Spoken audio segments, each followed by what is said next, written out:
right. Well, welcome everyone on this beautiful Wednesday evening. We were just talking about all the train strikes and things of that nature that had postponed our talk with Anna this evening, but thankfully she was able to reschedule and we were able to figure something out. But welcome again to St. Edward's and this our series. Well, this is the first of our Lent term of our Stead Talks, where we try to bring kind of the heart of theology and the heart of the church together with what we might think of as more academic theology. But today we have a wonderfully gifted and amazing presenter and lecturer. She is Anna Westin, Dr. Anna Westin, and she's one of my colleagues at St. Mellitus College. She's come up from London to be with us this evening. And Anna, in her work, has dealt with fascinating topic on which I know almost nothing, but dealing with phenomenology in relation to two particular philosophers in her PhD work, Søren Kierkegaard and Emmanuel Levinas. So I'm sure she'll bring up those names today in her talk, possibly. So her completed and published dissertation with Bloomsbury called An Existential Phenomenology of Addiction. That was your dissertation, wasn't it? Yeah, good. But her most recent work, and what she's going to speak to us today on, is her most recent publications called Embodied Trauma and Healing, Critical Conversations on the Concept of Health and Rupture. And so I think one of the things, having heard Anna speak before and speak on this, or on a similar topic, a related topic, one of the things that's so fascinating about this to me is that we live in this culture of kind of reductionism, where we reduce kind of matter and these things that compose us and our world around us to kind of the smallest possible bits. And so the idea that if we want to heal something, we can just figure out a DNA code and switch the levers and it will all be healed. Or if you're Elon Musk and you want to heal something in the brain, then we know that as long as we can make these connections in the brain, a person will no longer be depressed or whatever it is. But what I love about Anna's work is that it brings to light the absolute mystery of our bodies and our connections, not only on a physical level, but also in a spiritual realm. And she does a wonderful job of doing this in what she's working on. But Anna is not just in a high ivory tower talking about phenomenology. She is based in London, where she's the director of something called the Jam Network UK. Anna works, that is for creatives working with the anti-trafficking community, and Anna works, and I don't know if you'll talk about this tonight, but she works with women who have been trafficked, who are experiencing trauma, all of these types of things. And then, though we don't have a guitar for her, Anna is also a singer-songwriter. She has just produced, you can listen to this on Spotify, I'm told. She's just produced her latest album called Lave, which is the Hebrew word for heart. Oh, so makes my own heart melt.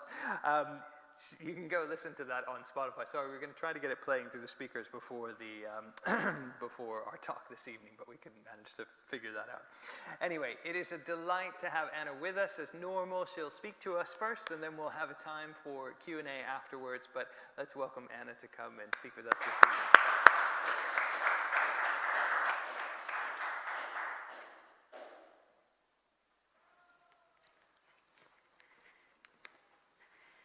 It's so good to be with you tonight. Thanks for coming out, even though it's midterm break.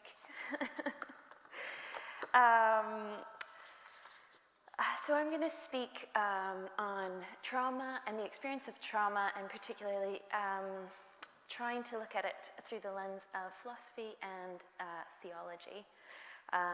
I've titled this talk "For the Wounded, Trauma and the Paradox of Hope." So there's this figure in, and you might not expect this to be the direction that we're going in, but there's a figure in Jewish mysticism called the tzaddik.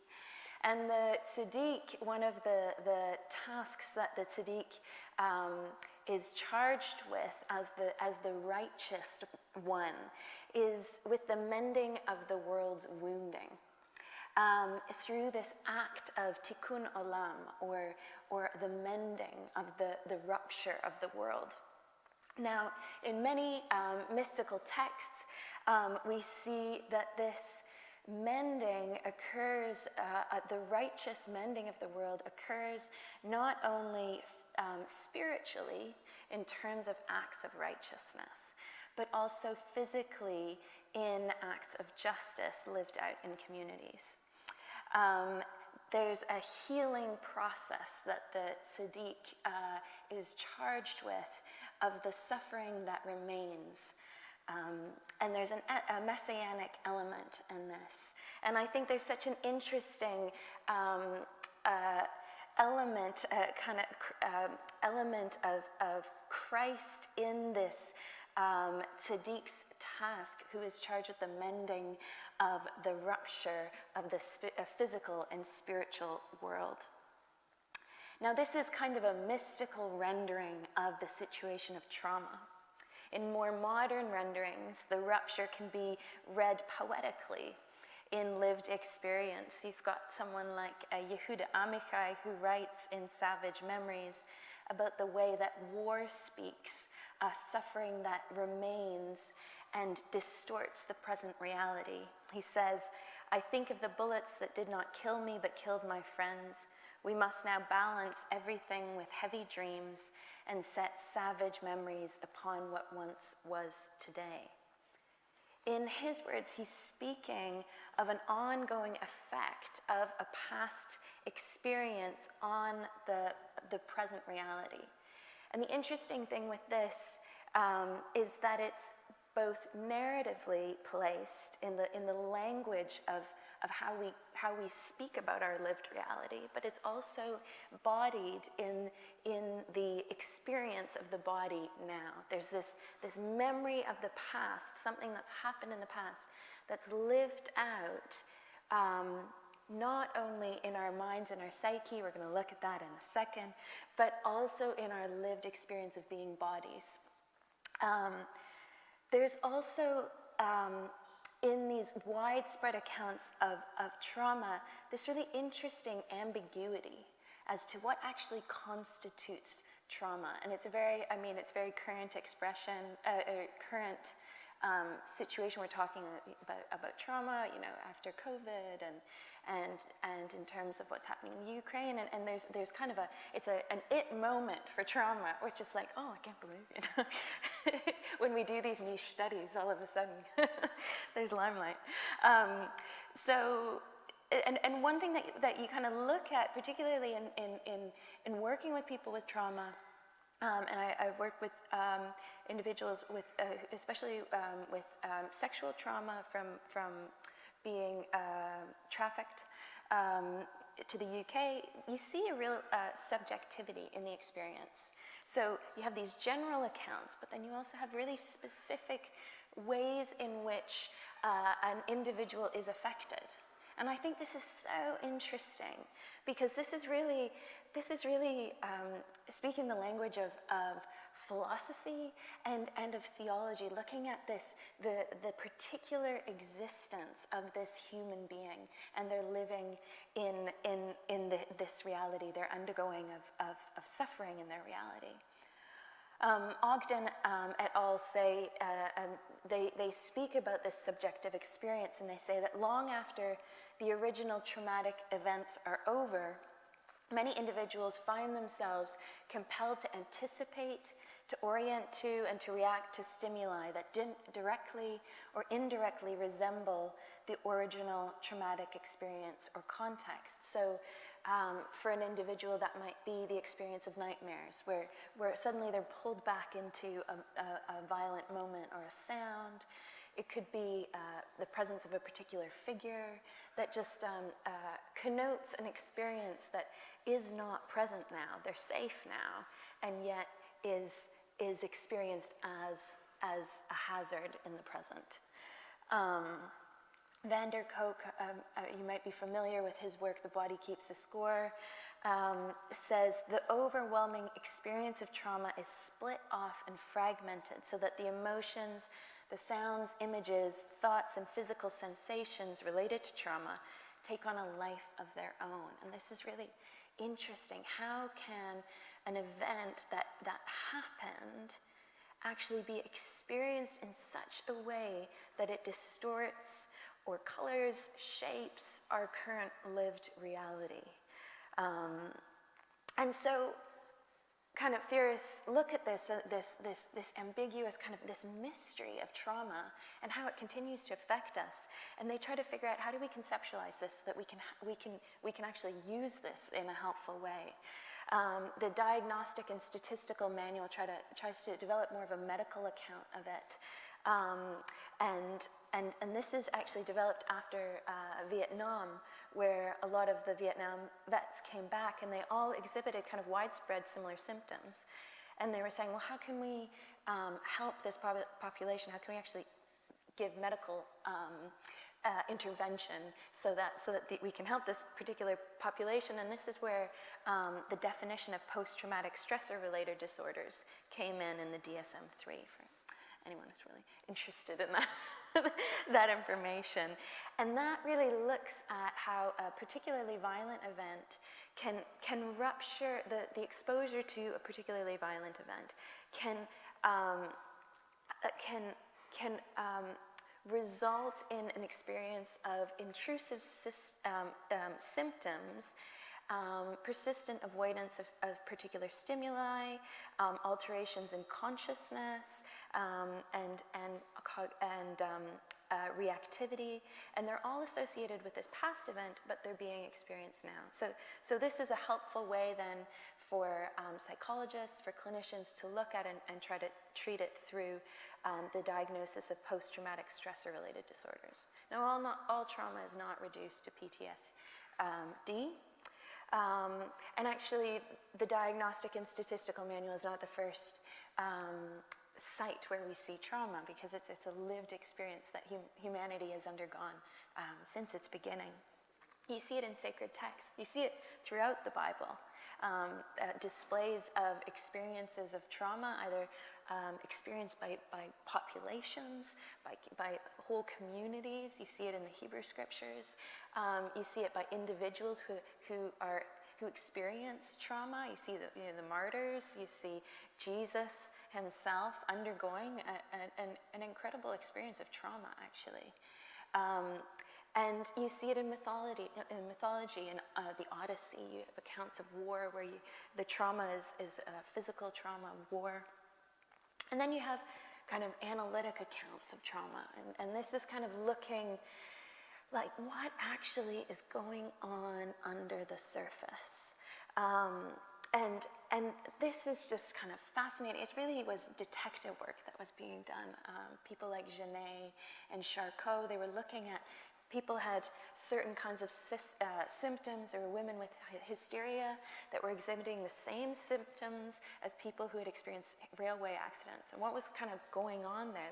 Why were these common characteristics present? And this is where kind of a more psychoanalytic view emerged then through the work of Freud, where trauma is a matter of affect for Freud that reveals itself after the event in a specific way through a person's psychical experience. So there's something in the individual's unconscious that it reveals itself consciously every so often, but in distorted ways. And so here Freud situates it in language, and he says we need to get the language out so that people can tell the story of the trauma, so it can kind of be cathartically enacted, so that it can then be released and resolved. And it's the patient's speech that reveals the trauma's origin. Now, we then see other accounts, attachment. IFS is another more recent account, which says actually it's not just always that something is undergone, but it's sometimes that things are not present. So it's if you look at something like child neglect, that can be a traumatic experience, but it could be the non-presence. So it's not just the experience of violence, which someone like Judith Herman would say it's the experience of violence done to someone, but it's actually the non-presence that can be traumatic. So this is really interesting as we kind of look at the complexity of the human being, revealing these different ways in which trauma can affect us such that it continues to affect us into the future. Now, more recent accounts, such as Porges' polyvagal theory, Bessel van der Kolk's body-based theory, started to locate a lot of the work of trauma in the body itself. So they said language is important, but sometimes the trauma affects us in the pre-language centers, and actually is stored in the body's makeup itself, such that even when we figure out what we need to speak and we have a cathartic act of our narrative and all this, we can still experience the remnants of the symptoms of trauma in our bodies. And I just working with different people, you see that where you know they've worked through the narrative, but they still have pain shooting through their body, or you know they're still kind of unable to experience a particular situation and not have a particular experience of affect or dissociation. And so the body-based theories say, let's localize it in the body. And so this is kind of the situation then of where we try to map out how we understand this challenging situation. Van der Kolk says that trauma brings a dual reality to the present. It's an experience that is overwhelming, unbelievable, and unbearable, where the reality of a relatively secure and predictable present lives side by side with a ruinous, ever-present past. Now this is interesting, particularly in our widespread use of the term, to really trying to understand what's going on. At the moment, there are extreme experiences that are traumatic experiences, but the trauma's looking at a particularly severe experience that really does rupture that experience of subjectivity in an ongoing way. So kind of how we use the language is important, I think, especially as we become more trauma aware. And we're looking at these more severe cases of trauma. For Levine, someone like Peter Levine, looking at how trauma is experienced in the body, he says trauma is not a disease, but rather a human experience rooted in survival instincts. And he suggests that actually it's the body's being trapped in a fight or flight response that can't be finished. So it's actually the body trying to fend for itself, but it can't complete that escape from whatever it has gone through. Now, these are a lot of more clinical definitions, more psychoanalytic definitions, somatic definitions, but this is, I think, where theology and philosophy can really do some really interesting work. David Soskin, who's a psychiatrist and a philosopher, he says that medical models, with their clinical, vernacular, and resolute human boundaries, and literary and spiritual models with their semiotic and sweeping pathways to the imagination, may fail to contact the experiences of suffering in a fundamental way, fail to live through it, to convey the guttural insides of the disease or the suffering, to inhabit the isolation of being a patient. And And what he's saying here is actually we need all of it to make sense of the experience. We need the medical models. We need the sociological frameworks of, family structures, but we also need to look at the spiritual realities. We need to look at what's happening to the sense of self in these experiences. And what can so easily happen is we do kind of an either or. And actually, what Soskin, and actually what a lot of theorists are saying at the moment is we need all of it in order to understand this. We need all of it in order to attempt to even mend the fabric of this experience. Van der Kolk says that the traumatic events, the difficulty with it is that they're almost impossible to put into words. And this, again, is a really interesting experience for theology, for philosophy, is the limit of language. We often experience that in terms of kind of in our theological discourse as we look at the holy. We don't have language. How do we communicate the holy when we're looking at our own experience of our inner relation to God? Often there's the silence, the need for the silence, and so this interesting role of the unsayable, the silent, the limits of language, I think can really draw from more theological interpretations of this limit of language to engage the transcendent and the subjectivity of the human experience.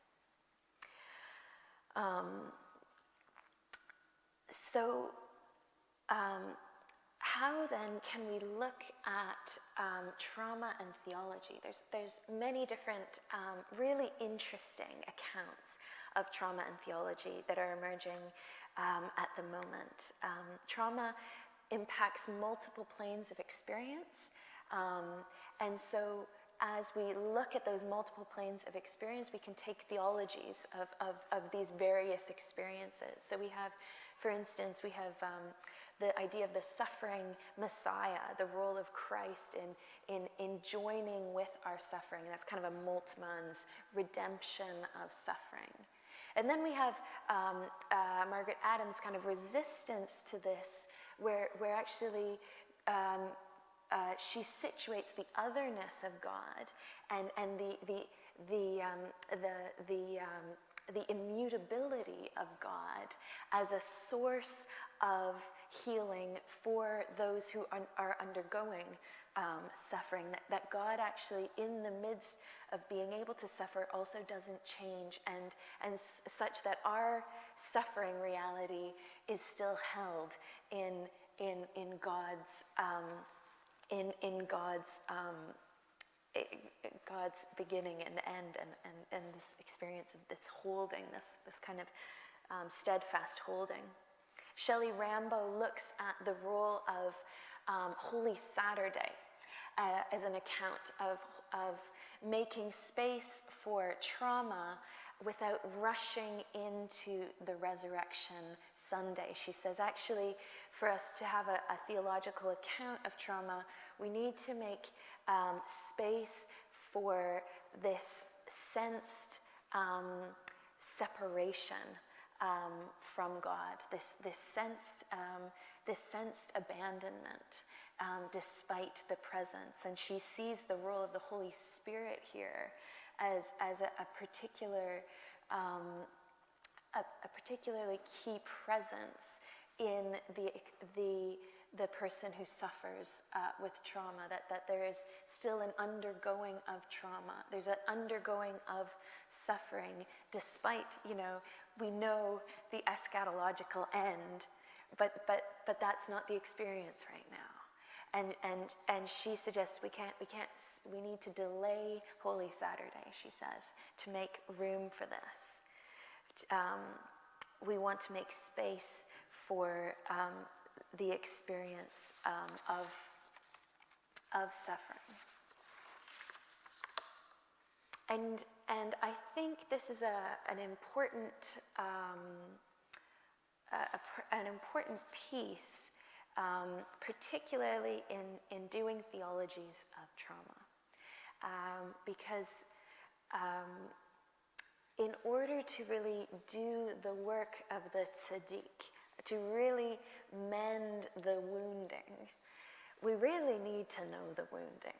We can't just say, let the wounding be mended. Like we know it will be. But it's how do we actively engage in the mending of the wound? And that really means, particularly in understanding trauma, and I think this is something that I've really struggled with in working with trauma. I mean, I've read all this stuff, I've written about it, but actually being with people in their experience as it continues to occur day after day, you think, we've resolved that trauma symptoms, and it's back, okay. And like, so actually that being alongside, being with the person is really important in this work. Trauma is this kind of persistent experience of suffering. Frustrating, it's frustrating experience of suffering.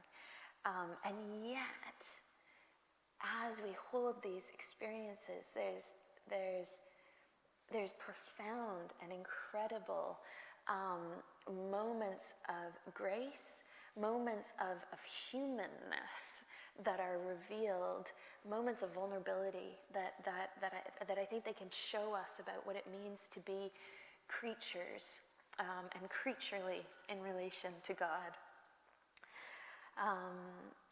So accounts of trauma really want to resist reductive eschatologies. Levinas, I have to reference him.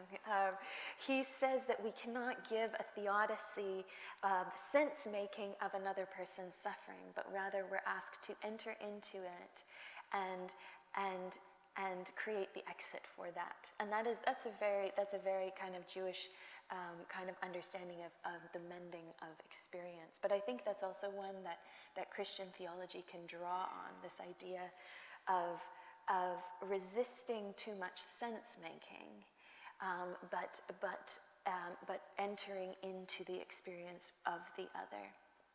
Primo Levi speaks to a great extent on particular experiences of suffering, and he says he's reflecting on Jean Améry's torture by the Nazis. He says, anyone who's been tortured remains tortured. Anyone who's suffered torture never again will be able to be at ease in the world. Faith in humanity already cracked by the first slap in the face is never acquired again. And I think what then becomes the theological question, the philosophical question, is how can we do justice to this address, to this experience? How do we hold space for this rupture of a sense of humanity in this experience of violence or whatever is happening to the individual? And this happens really from this kind of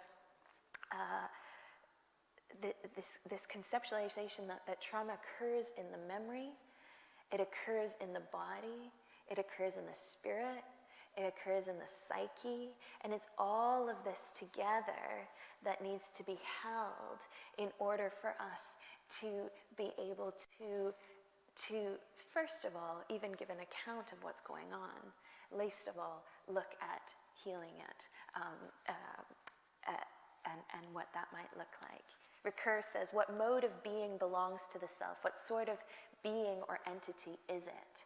One's own body is the very place in the strong sense of the term of belonging, thanks to which the self can place its mark on those events that are its actions. Ricoeur is really interested in who actually am I as a suffering being? who is this suffering being, such that I actually can address them and say anything about their suffering.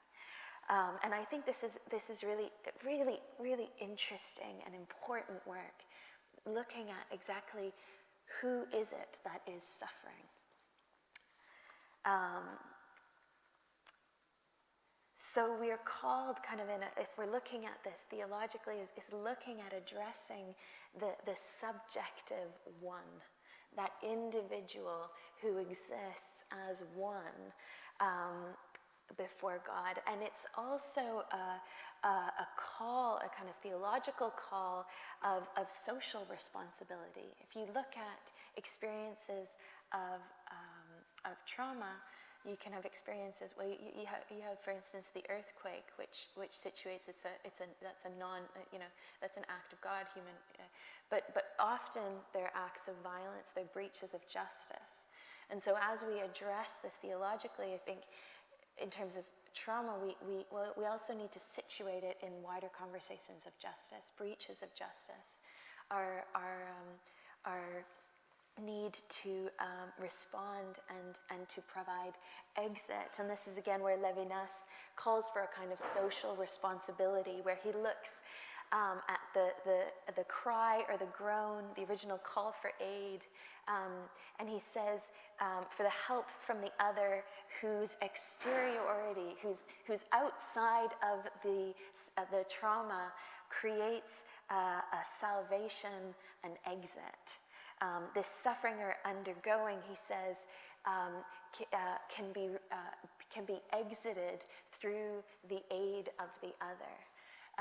And I think that's so interesting when we think of, here he's looking at medicine, he's looking at really kind of practical systems of justice, but there's also that kind of messianic entering into the experience of suffering, where actually we see the person of Christ entering into the experience of suffering and not saying, now let's figure this out, this is the purpose of your suffering, but he's actually entering into the experience of suffering. He is creating an exit. He's kind of creating an eternal exit, but most interestingly, he's also entering into the experience, both becoming human and also being the immutable God. So there's this really interesting thing that's happening there. The provision of exit for the other. And so we have this kind of Christ-like exit for the other, but we're also kind of called, if we're looking at it in terms of tikkun olam, in terms of this tzaddik role, we are also called into the provision of the exit for the suffering of the other by relieving the pain of the body, but also for other accounts by serving as witness. So there's other kind of holding the language. And this is where I think there's a fascinating role of the arts in holding narratives of trauma. There's one thing that I absolutely love. I love my work with survivors of trafficking, because there's often just these like moments of real sorrow, but just moments of joy. And one of them really happens with music, where people reconnect to a sense of belonging from music, from their context and Eastern Europe or wherever they're from, and you see this kind of sense of self, sense of that kind of was lost, kind of come back, and you see this re-engagement, or you have this idea of lament, where music, where poetry can be this tool, which you see throughout the Hebraic scriptures, of lamentation, of doing the work, of hearing the voice of the sufferer, and actually just staying with the sufferer in that voice. Not doing anything with it, but just allowing the suffering being to be heard. And so this role of lamentation, which is throughout Scripture, is actually a real piece of the memory work, I think, in working with trauma. Healing trauma requires looking at the subject in relation, both in terms of its body, in terms of its psyche, in terms of its relation to others. There's often a breach of relation, of a really precious connection.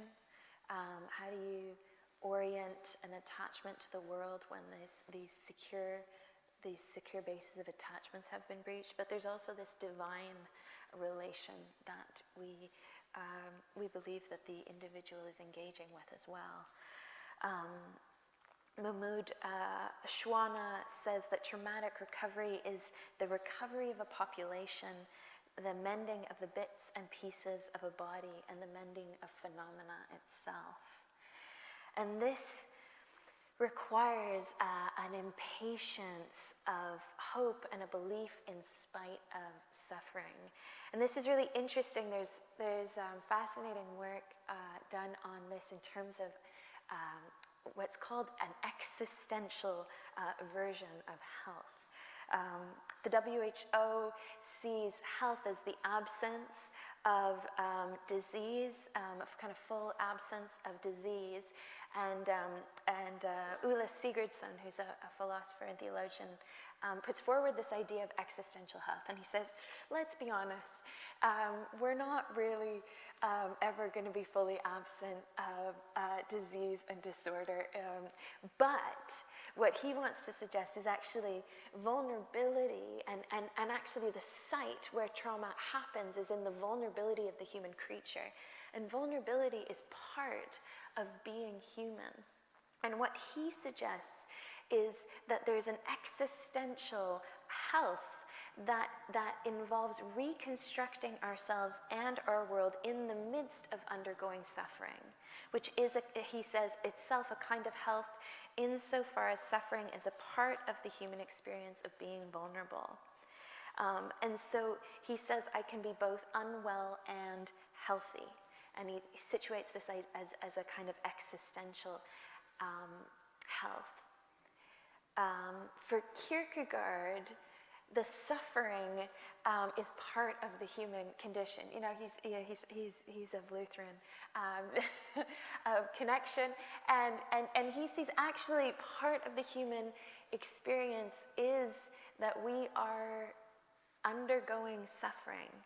And yet, in the midst of this, there's this paradox of hope that's present, and actually this paradox of rest. And I think this is really interesting to read somatically. I'm trained in a modality of body psychotherapy where we look at the central nervous system, and the central nervous system becomes dysregulated in trauma. And so what we try to do is you provide situations, what they call situations of resource, where the individual is grounded and they're actively asked to experience something that makes them feel peaceful and secure, and so that they bring this sense of aliveness back into their bodies, because often the body is completely shut down. And a lot of this is actually an experience of rest. And so they're continuing to undergo these symptoms, but what the body is kind of welcomed into is an experience of somatic rest for the nervous system, so that it can restructure itself and not restructure itself, but it can reconnect and re-regulate itself, so that its reactions are more fluid with the current reality. And Kierkegaard, he's not talking about somatic experiencing, but he's looking at existential suffering and this idea that there is a hope despite the experience of suffering, and that there's a rest that's present even in the midst of the undergoing of suffering. And he says that's the paradox of faith for him. That's also the paradox of becoming human. And this is a paradox of living in God even as we don't even know what that means. And so it's that continued paradox of receiving the rest of God, even as we realize how little we are resting in God. That is the situation of becoming human. That is the situation of becoming a Christian for Kierkegaard. But I think there's also a really interesting part where it speaks to the heart of trauma as well. It's not that it just disappears, but that there can be experiences of resting in the midst of it, even as we wait for this final nervous system's rest, this final narrative rest, this final spiritual rest. Kierkegaard says that we are made light with the help of the eternal in the midst of our creatureliness. That's a situation of glory, and so I guess kind of landing this, we can look at this experience of trauma as a revealing the body's fragility, as revealing the disorder of the world and the need for its mending, revealing the breaches of justice. There's many ways that we can read it. But it's not just an embracing of fragility. There's a paradoxical encounter that happens at the site of the human heart. And this is actually, when you boil it down, you're going to simplify it, is an act of love, rendered in many different ways. The healing of narrative, the healing of the psyche, of safety, of bodies, of systems of justice. And this is the role of the tzaddik, the task of the righteous. But I think it also can give tools for us to work with when we see the suffering of the world, and particularly the traumas of our current lived reality. Thanks.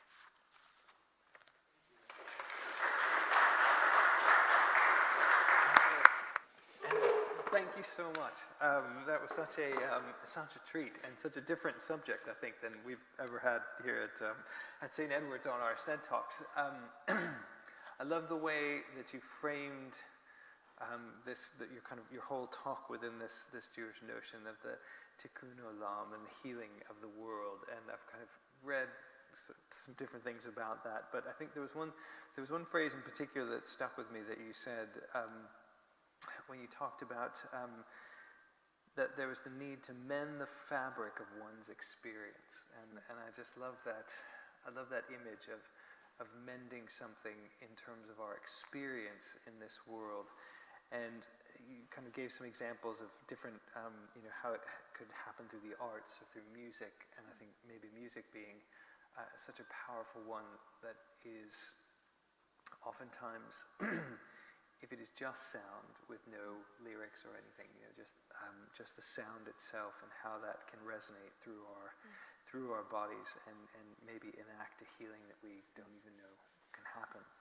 I guess the one question I had to start us off, and then we'll open it up, but it was more really on the practical side. And when in your experience with women who have been trafficked, I wondered if you could maybe give us an example of where you saw someone's, the mending of the fabric of one's experience, and maybe how that occurred, and then I was thinking on the other side of this, because you talked about kind of suffering, and towards the end you were talking about how we're entering into that, or how we experience this paradoxical rest. If you've seen someone kind of come out of that mending, and maybe what that looks like in terms of someone who has gone beyond the place of not being able to articulate, but healing and mending, and then possibly looking back and being able to articulate. And I don't know if there's a particular example or someone that you worked with that you'd want to share. Yeah, I think kind of generally speaking, when I work with survivors of trafficking, you just see how everyone is needed. Like I think it's actually a really encouraging field to just realize your own finitude. And so it is, that you need good police officers, because they're the first people to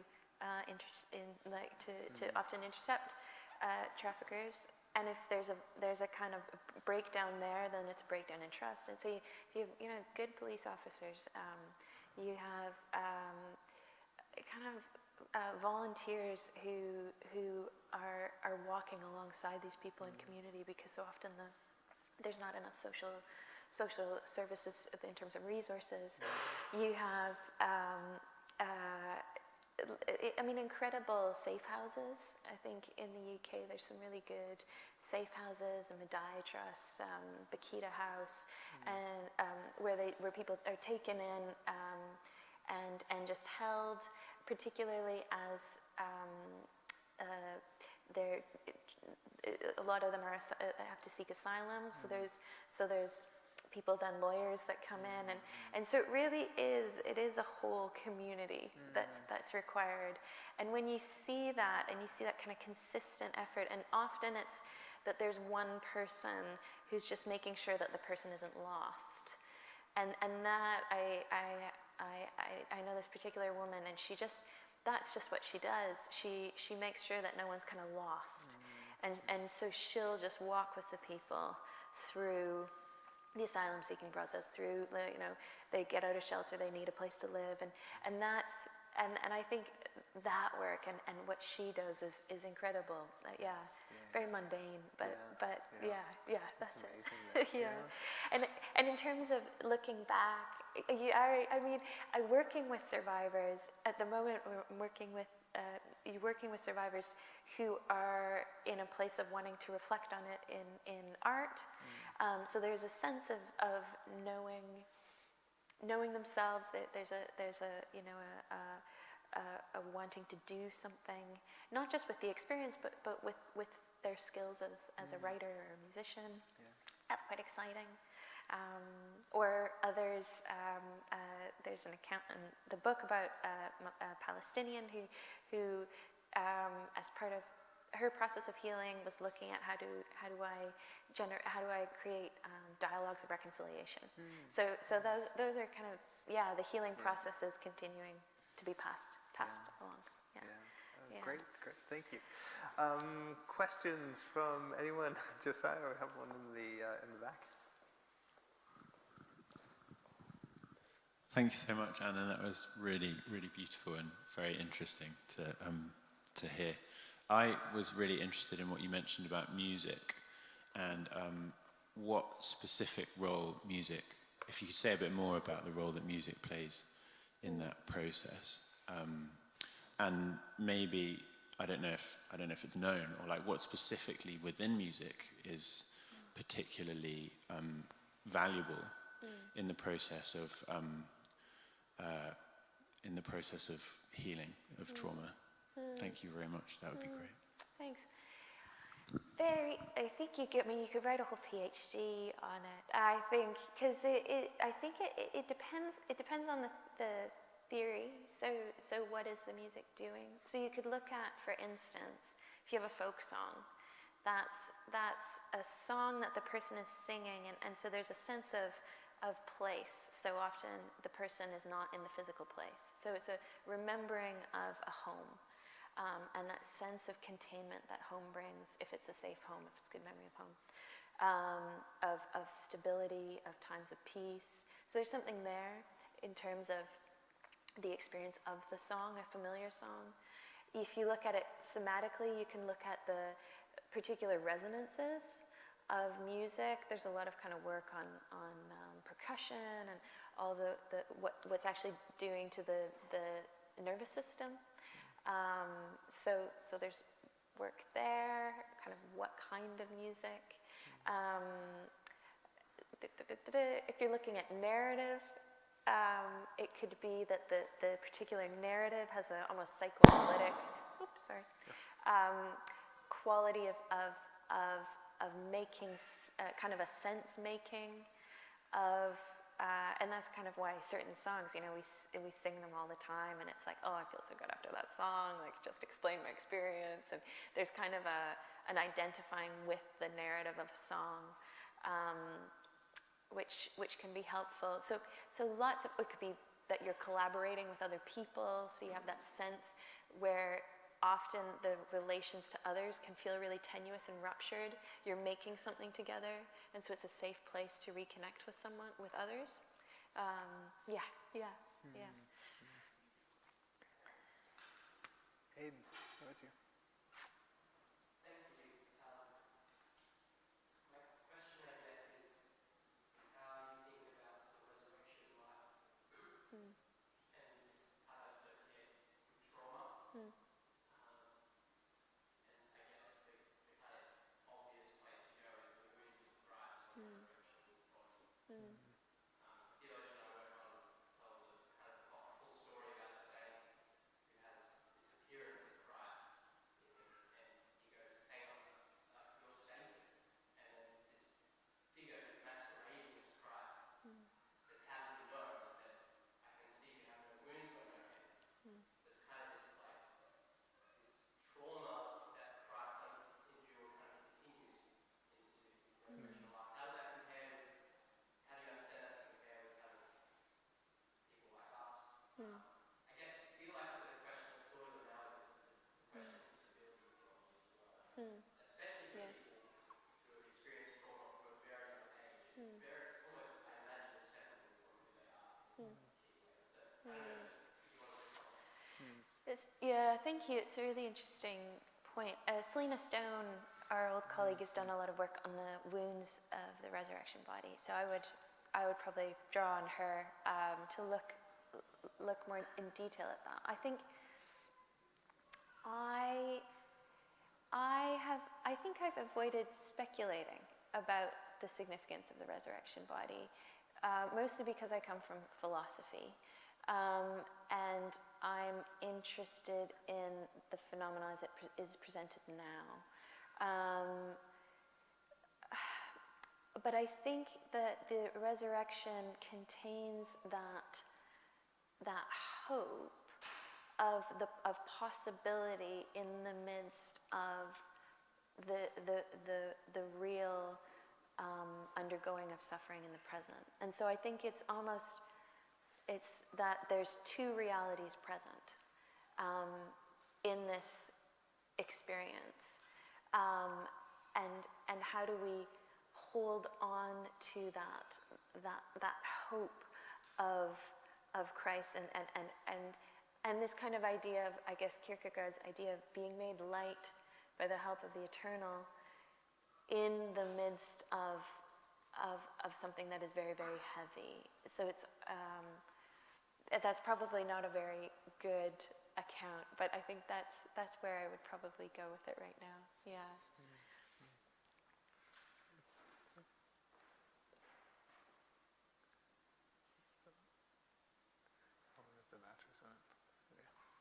Hi, thank you for that.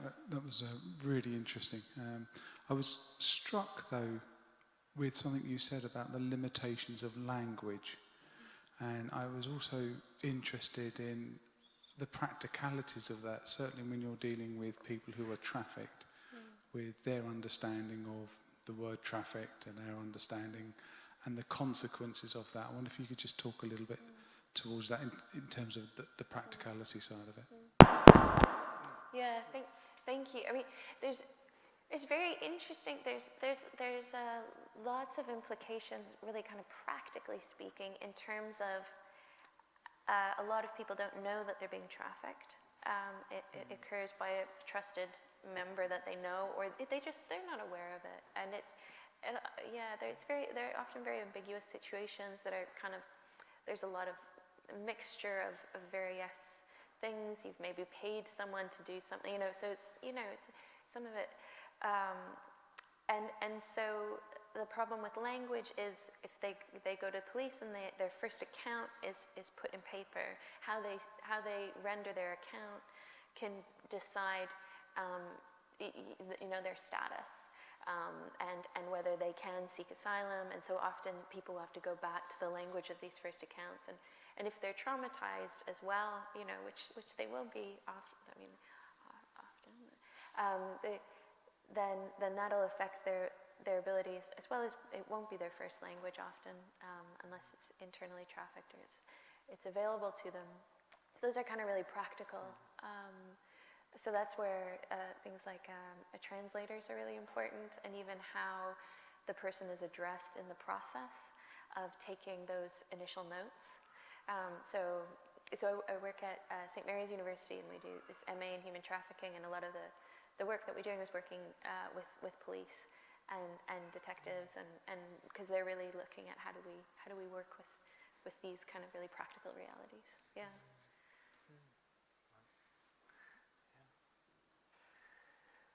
Any other questions, Peter? Yes, I do. This seems to be running. Matt really started to speak up. One of the things that jumped out at me that I'm very interested in from a number of perspectives, including the musical one, that you said a number of times that trauma is this continued experience in the present of an event which is no longer present, that's past. And I suppose the thing that I'm interested in is, do you see actually these experiences of trauma as suggesting that our view of time may not be entirely correct? That's really interesting. And I should probably caveat that so that if you have kind of war trauma, it can be undergone and continuously undergoing, and that's challenging to work with. Sometimes I'm working with people who are in traumatic situations. So you say, okay, well, the present right now is safe. There's something here that's safe, even though maybe you go out the door and it's not safe. So it's, in terms of time, I think definitely there's fascinating work on trauma and memory and experiences of time and what actually is time. Our perceived understanding of ourself through time, this durational narrative, is often what we look at in terms of the durational, that kind of, I am this and now I'm this, and I'm a continuous person, and what trauma is really rupturing is actually fundamental parts of who I am, how I perceive myself through time. So time is really interesting, and I would say particularly in the work of memory, and accounts of memory and the experience of self. Yeah. Yeah. Well, that is a concept we can wrap our heads around afterwards over some meal and a glass of wine. But can we thank Anna one more time?